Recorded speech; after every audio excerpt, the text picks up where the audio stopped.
प्रयाग में गंगा, यमुना और सरस्वती जैसी 3 सबसे पवित्र और पूजनीय नदियों का दिव्य संगम होता है।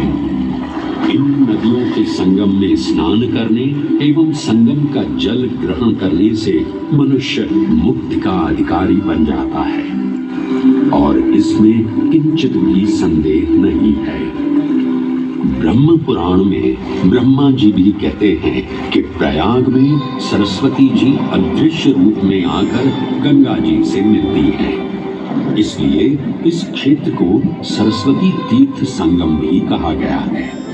सरस्वती नदी के अदृश्य रूप से मिलने के पीछे भी एक पौराणिक कथा सुनने को मिलती है। ऐसा माना जाता है कि बद्रीनाथ क्षेत्र की गुफाओं में जब वेद व्यास जी भगवान गणेश को महाभारत की कथा सुना रहे थे, तब उस क्षण सरस्वती जी हिम शिखरों से टकराते हुए अपना मार्ग बनाती हुई बड़ी ही तीव्र गति से बह रही थी।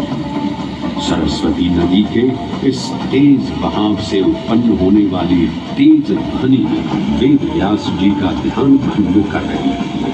इसलिए महर्षि वेद व्यास जी ने सरस्वती जी से वेग और ध्वनि को कम करने का आग्रह किया, परंतु उनके अनुरोध उपरांत भी जब सरस्वती नदी के वेग एवं ध्वनि में कोई कमी नहीं हुई, तो उन्होंने क्रोधित होकर सरस्वती जी को श्राप दे दिया और कहा कि वे अब धरती के भीतर यानी कि पाताल लोक में प्रवाहित होंगी।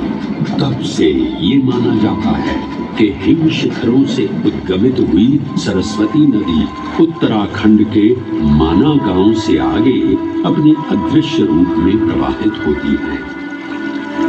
आगे चलकर यही अदृश्य रूपी मां सरस्वती प्रयागराज में गंगा एवं यमुना नदी से मिलकर त्रिवेणी संगम को पूर्ण करती है।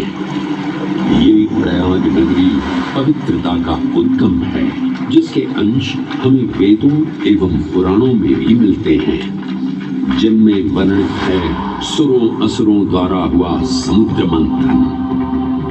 अमृत प्राप्ति के लिए सुरों और असुरों ने एकजुट होकर क्षीर सागर का मंथन किया, जिसके संदर्भ में पुराणों में विभिन्न कथाएं देखने को मिलती हैं। उन्हीं कथाओं में एक कथा महर्षि दुर्वासा और इंद्रदेव से संबंधित है। इस कथा के अनुसार ऋषि दुर्वासा ने इंद्रदेव से प्रसन्न हो उन्हें पारिजात पुष्पों की एक दिव्य माला भेंट की, जिसे इंद्रदेव ने साधारण पुष्पों की माला समझ स्वयं धारण न कर उसे अपने वाहक गजराज ऐरावत के मस्तक पर रख दिया। पल भर में गजराज ने वो माला धरा पर गिरा उसे अपने पैरों तले रौंद दिया। ऋषि दुर्वासा से ये अपमान सहन न हुआ और उसी क्षण क्रोधित हो उन्होंने इंद्रदेव को श्राप दे दिया। हे अहंकारी